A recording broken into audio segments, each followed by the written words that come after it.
Growing up, my older sister Kim was always a source of tension and pain for me.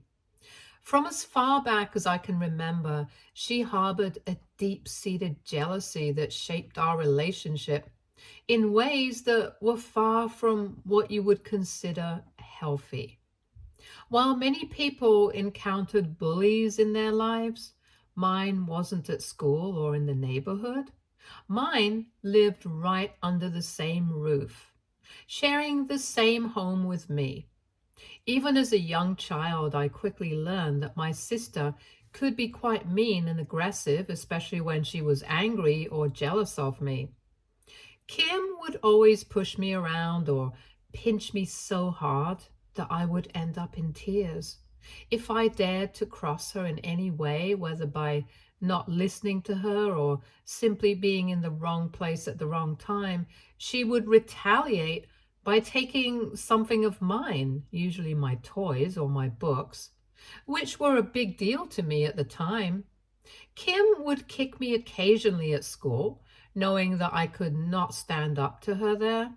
Since she was always surrounded by her friends, I remember feeling powerless, unable to defend myself against her because she was older and stronger than me. One afternoon, my sister convinced me that she would give me a haircut using some play scissors. Now, I had long blonde hair as a child and would always be admired for it. I tried to talk Kim out of giving me a haircut, but she kept pushing and pushing, so I just gave in. She started cutting my hair, and it wasn't just a small snip. Obviously, she had no experience, and we were stupid to even do this, but she hacked away at my hair even when I asked her to stop. I remember feeling devastated as I watched clumps of my hair fall to the floor. The haircut was so bad that I burst out crying. She only laughed, looking at me as if it was the most normal thing in the world. When my dad saw what had happened, he rushed me to a salon, but there was little that could be done. The only solution was to cut it all short, much shorter than I ever wanted. It was a heartbreaking experience for me.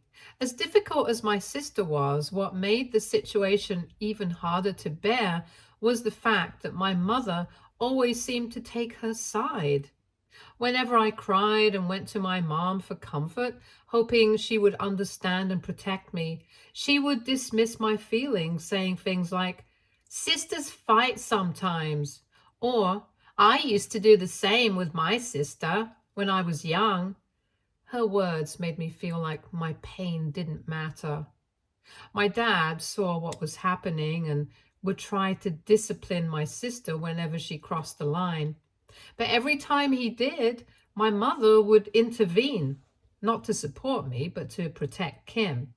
She would scold my dad, telling him not to be so harsh with my sister. My mother would then scold me instead for not standing up for myself and getting dad to do my dirty work. Amidst all the challenges I faced growing up at home, I was fortunate to meet Jasper, my high school boyfriend, who would eventually go on to become my husband. From the very beginning, Jasper was different from anyone else in my life. He was always there for me. When we started dating, it didn't take him long to notice the stark differences in how my mother treated me compared to my sister. One thing that always stood out to Jasper was the way my mother would criticize my appearance while letting my sister Kim do whatever she pleased. If Kim and I were both getting ready to go out, my mom would always praise Kim's choices, no matter what she wore, while finding fault with mine. It didn't matter if I thought I looked good or felt confident. My mother always had something to say. She would often make remarks about my outfit, suggesting that I wear more girly clothes, warning me that if I didn't, my man might leave me. She would always comment that I was wearing too much makeup or very little makeup.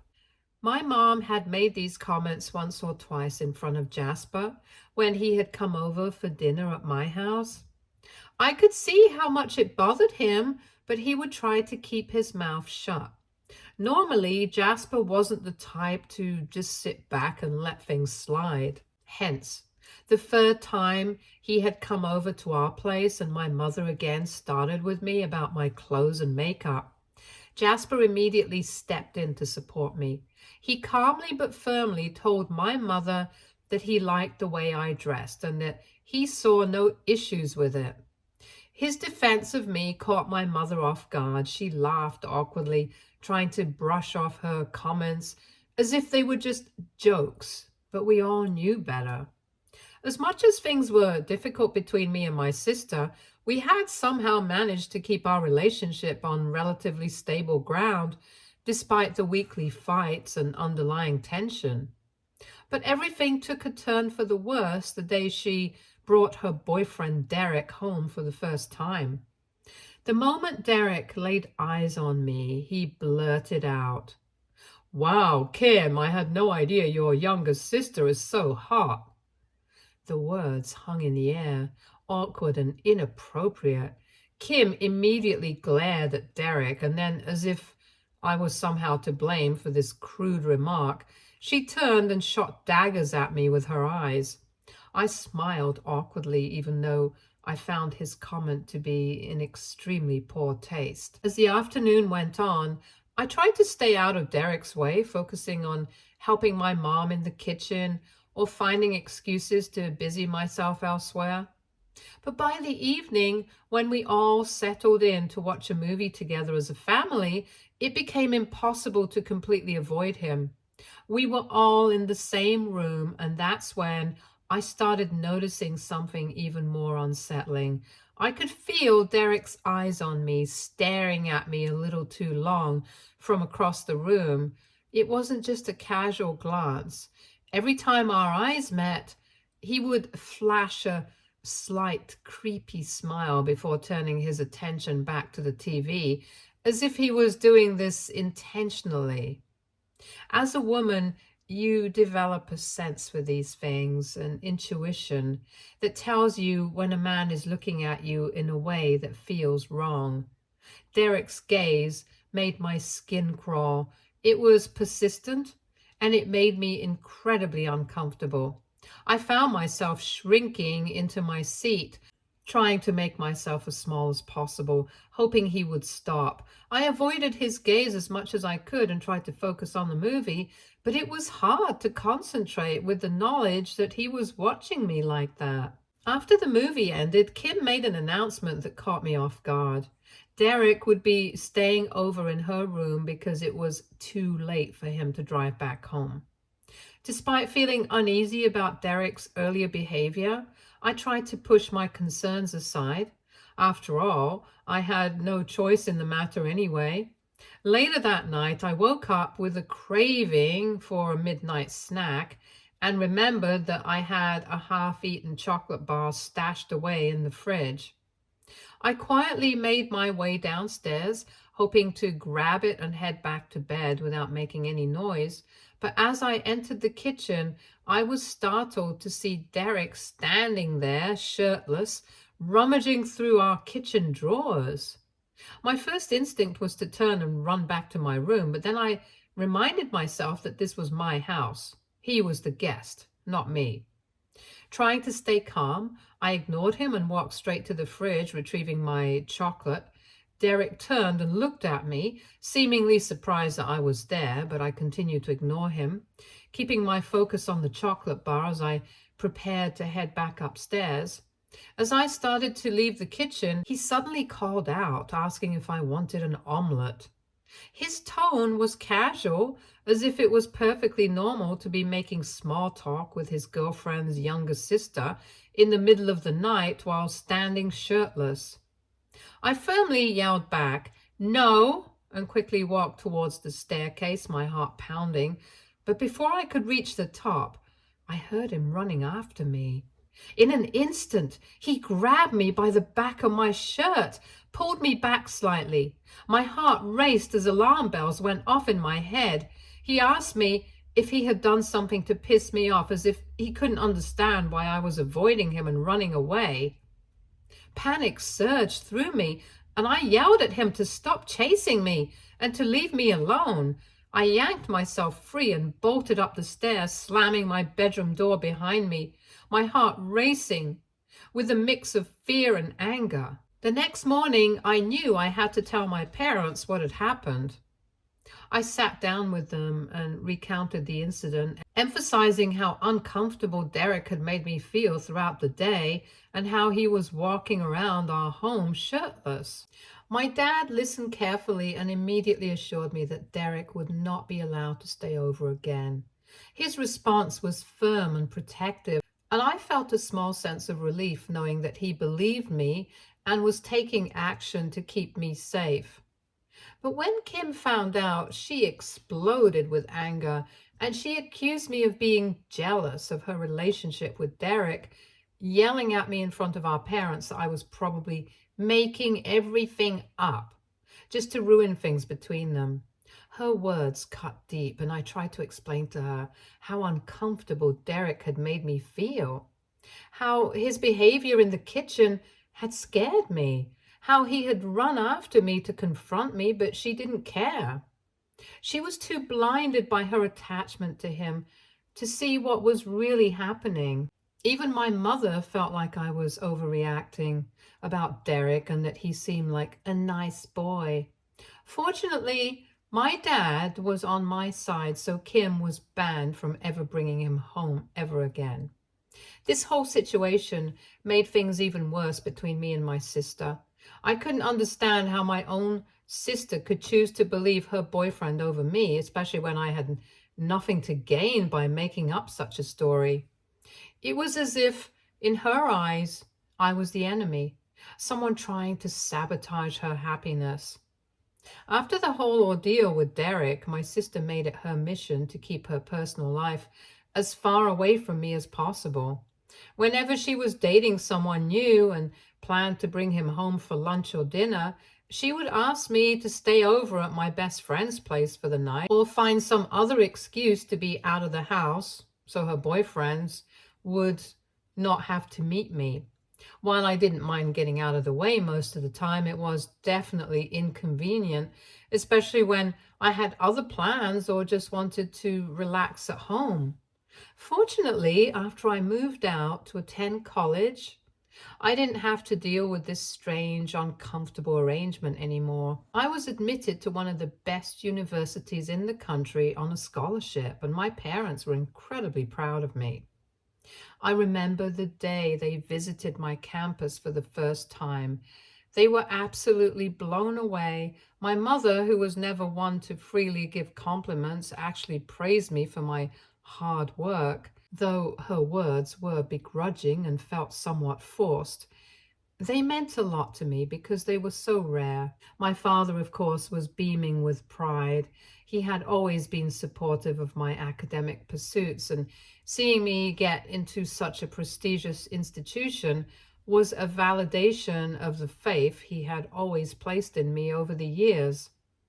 But while my parents celebrated my achievement, my sister never congratulated me on getting into college. It was clear to me that my success didn't sit well with her. Unlike me, my sister had taken a gap year after high school, and that gap year eventually turned into a permanent break from college. She never went back to school, and instead took up a job at my dad's golf club as a cart attendant. What had started as a part-time gig to earn some extra money had turned into her full-time job. She told everyone how much she enjoyed the work, especially because it came with great tips. And for her, that seemed to be enough. While I was focused on my studies and planning for a future that I hoped would be fulfilling and meaningful, she seemed content with where she was, even if it meant staying in a job that didn't offer much in the way of long-term prospects. Over the years, the more I excelled in my studies and moved forward with my life, the more it seemed to bother my sister. Rather than being happy for me, my success seemed to fuel my sister's resentment even more. Every time I came home during my college breaks, it was as if she made it her mission to bring me down a notch. She would find subtle ways to show her displeasure, often wrapped in backhanded comments that left me feeling uneasy. For instance, she would point out how thin my hair was getting, which was true to some extent because of the stress I was under. But instead of showing concern, she'd suggest that I was probably failing in college and that I should stop trying to be someone I'm not, implying that I was pushing myself too hard and needed to learn to take it easy. Whenever I achieved something academically and my parents expressed their pride, she would immediately dismiss it, claiming that the courses I was taking must have been easy. It was her way of minimizing my accomplishments. Despite the sting of her words, I did my best to ignore her comments. I didn't want to waste my energy trying to convince her of my academic abilities. After I graduated from college, Jasper and I took the next step in our relationship and moved in together while continuing to work at our respective jobs. Living with Jasper was a revelation for me. It was the first time I felt completely at ease in my own home. There was no tension, no walking on eggshells, just the comfort of being with someone who loved and accepted me for who I was. Eventually, Jasper and I got married, and we now live in a much bigger place. Over the years, it's just been the two of us, and we're completely content with our lives. We don't have children, but that's something we've both agreed on and are happy with. Instead, we've focused on building our lives together, saving money, traveling to multiple countries, and indulging in the expensive hobbies we both enjoy. In stark contrast, my sister Kim continues to live with our parents even today. At one point, she did move out with a boyfriend, but that relationship ended in tragedy when he physically abused her and kicked her out. With no savings and nowhere else to go, she had to move back home again. It was a heartbreaking situation. I did feel bad for her. However, my sister never learned from her mistake and has continued to date trashy guys even after that. This is why, over the years, my mother has grown increasingly frustrated with my sister's behavior. Their relationship, which used to be so close and easygoing, has become strained and rocky. Since I lived in another city, I seldom went back home, so Kim and I had drifted even more apart over time, to the point where we barely exchanged any calls or texts. One night I was jolted awake by a phone call from my mother. It was the middle of the night, and her voice trembled as she informed me that my sister had been in a serious car accident. The shock of the news hit me like a wave.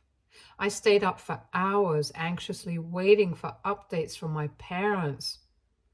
They called me regularly to keep me informed about my sister's condition, which was critical. As much as our relationship had soured over the years, she was still my older sister, and the idea of her being seriously hurt was terrifying. I wanted to fly back home immediately to be there for her and my parents, but my dad, knowing how demanding my job was, assured me that they would take care of everything. He told me that my sister would be okay and that there was no need for me to disrupt my work. Despite his reassurances, I couldn't shake the feeling of guilt and helplessness that gnawed at me. I wanted to be there to help in some way. My sister ended up staying in the hospital for a month due to the severity of her injuries. During that time, my mother took on the full responsibility of caring for her. Even when my sister was discharged, she had to take bed rest at home to continue to recover. Hence, I decided to have a conversation with my parents about hiring a full-time nanny to help take care of my sister. Given how exhausted my mother was and the challenges she was facing, it seemed like the most practical solution, and I was willing to pay for everything. However, when my sister found out about this plan, she was furious. She yelled at me for putting terrible ideas into our parents' heads, insisting that she wasn't an invalid and that she wasn't comfortable with a stranger helping her out. I tried to explain how much strain this was putting on our mother, but my sister cut me off, telling me to mind my own business. In the end, my parents didn't force her to agree to the nanny, likely because they felt bad for her and wanted to avoid any further conflict. Then, just 2 weeks ago, I received a call from my mother. She was in tears, her voice trembling with exhaustion and desperation. She begged me to come back home, explaining that she felt utterly drained from taking care of my sister and couldn't handle it alone anymore. She pleaded with me to take a break from my job or even leave it if necessary and come and stay with her for at least 2 months. It was clear that she was at her breaking point, and I felt extremely guilty about it. I told her that I would think about it and discuss the situation with Jasper. He was completely against the idea, knowing all too well how my sister had mistreated me over the years. He was concerned about the toll it would take on me, both emotionally and mentally. But despite his reservations, I couldn't shake the feeling that I had a moral obligation to help my mother, who was clearly in need. I explained to Jasper how much this meant to me, and eventually he understood my position. He recognized that my mother was in a difficult situation and that I felt a duty to support her. Hence, I approached my boss to discuss taking some time off. Thankfully, my boss was understanding and granted me a 1 month leave.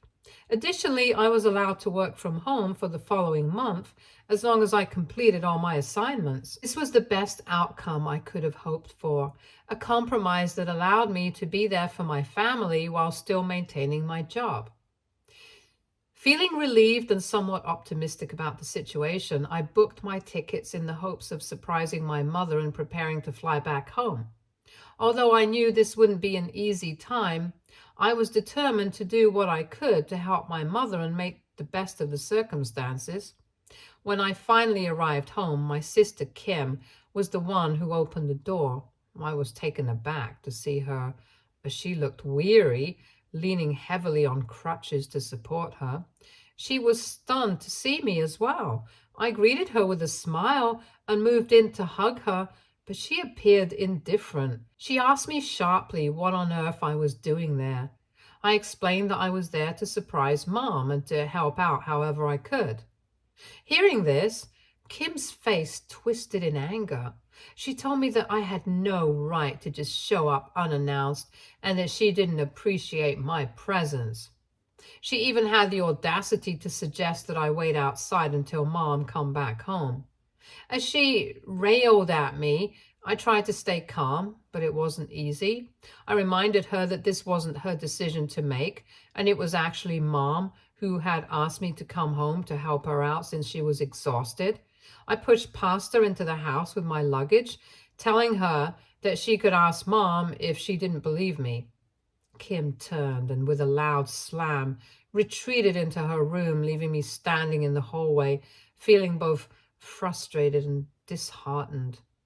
Later, when Mom returned from the store, she was genuinely happy to see me. She rushed to give me a warm hug, the kind of hug that made all the stress of the journey and the tension with Kim seem momentarily worth it. We made small talk and started unpacking the groceries together. But then Kim emerged from her room, still seething, and confronted Mom, demanding to know if it was true that she had invited me back to help take care of her. When Mom confirmed it, a heated argument erupted between both of them. Kim accused Mom of betraying her and of embarrassing her by inviting me to help her out, especially when she knew how much she disliked me. Mom, trying to stay calm, asked Kim what the real issue was and why my presence was such a big deal, and that she should get over our past. And that's when Kim broke down, tears streaming down her face. She cried out, saying that all her life she was always looked down on because of my accomplishments, and she didn't want me anywhere near her at such a vulnerable time. She confessed that she was still reeling from the accident, still struggling with her recovery, and having me there every moment only amplified her insecurities and frustrations over her own life. Kim went on to say that if we truly cared about her well-being, I would leave and stay in a hotel instead of in the house with them. It was heartbreaking to realize that despite everything, despite all the years that had passed, the old wounds between us had never really healed. My mom and I tried to talk her out of it and told her how ridiculous she sounded, but she insisted that she didn't want me living with them. In the end, I reluctantly agreed to Kim's demand and left to stay at a nearby hotel. My dad was absolutely furious with Kim for treating me this way, but I reassured him that I would be fine. I knew how much Kim was struggling, and I wanted her to feel comfortable while she recovered, even if it meant I had to sacrifice my own comfort. I convinced myself that maybe, just maybe, by doing this for her, she would try to mend our broken relationship. Over the next few days, I came over and spent a few hours at my parents' house helping out my mom wherever I could. Kim avoided me as much as she could and refused to talk to me. Every morning before coming over, I would text her if she wanted me to buy her breakfast, hoping that this was a way to reconnect. But unfortunately, Kim saw this as an opportunity to take advantage of me. She began treating me like an on-call-maid, constantly ordering me to bring her food or fetch things for her, just because she knew that she didn't have to pay for anything. At first, I tried not to complain, but gradually, Kim's demands grew more unreasonable and her attitude became more hostile. She would bark orders at me and snap if I didn't get something exactly right. It felt like I couldn't do anything to please her, no matter how hard I tried. The breaking point came when I brought her a coffee from her favorite coffee place, and she exploded in anger because it didn't have any foam. Without warning, she hurled the cold coffee at me and yelled at me for being worthless. I was so pissed at her behavior that I finally snapped. I told her she was acting like a child and that I was done being her servant. I told her that she should be grateful that I was even there to help out, since Mom was clearly getting sick of her.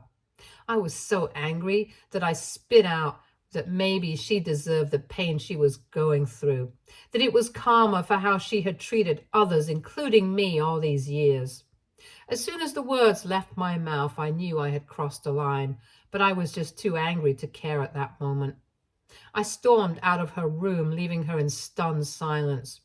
I knew my words were harsh and they weren't truly how I felt, but the damage was done.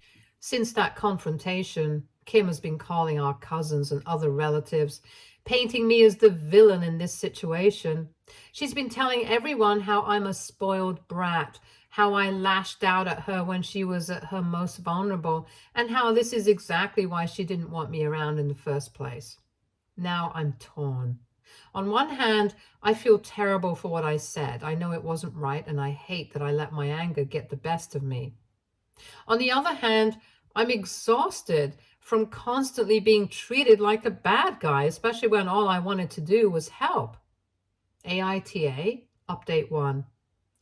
I would like to clarify that I have reached out and apologized to my sister already for what I said to her. My parents understand that I said this only out of frustration. Also, a lot of people have pointed out that my sister might be suffering from depression, and I think this might be true based on her behavior. I plan on telling my parents to convince my sister to see a therapist about her issues. Update 2. I spoke with my husband about the situation, and he strongly urged me to return home immediately, expressing his frustration over how my sister has been treating me. I have informed my parents that I've had enough, and I will be going back home. If they decide to hire a full-time nanny to help with my sister, I'll be more than willing to cover the cost, as I feel guilty about my mom handling everything on her own. However, I'm firm in my decision to not spend another moment dealing with Kim. Kim has also refused to seek therapy and continues to blame me for her behavior. Update 3. It's been a few days since I have come back home to Jasper. I'm fully enjoying my remaining days of leave, dedicating my time to reading and relaxing by the pool. I intend to return to work next month, but for now, I'm focusing on taking care of myself. Before I left my hometown, I did confront my sister one last time and told her how her behavior has been hurtful to me throughout our lives and how she has continued to act like a bully. I pointed out that despite being an adult, she still depended on our parents like a child, and she should definitely take a long, hard look at her life and think about improving it, since our parents were getting too old to take care of her. Her face flushed with embarrassment, and she yelled back that she knew what she was doing and I had no right to lecture her about her life. She then asked me to get out of her room, as she always does. I agree with many of the comments, and I can't help but feel that my parents share some of the blame. They've always coddled my sister and never pushed her to be more independent or responsible. Now it seems like they're stuck with her forever. Stay tuned for more stories from our girl relationships.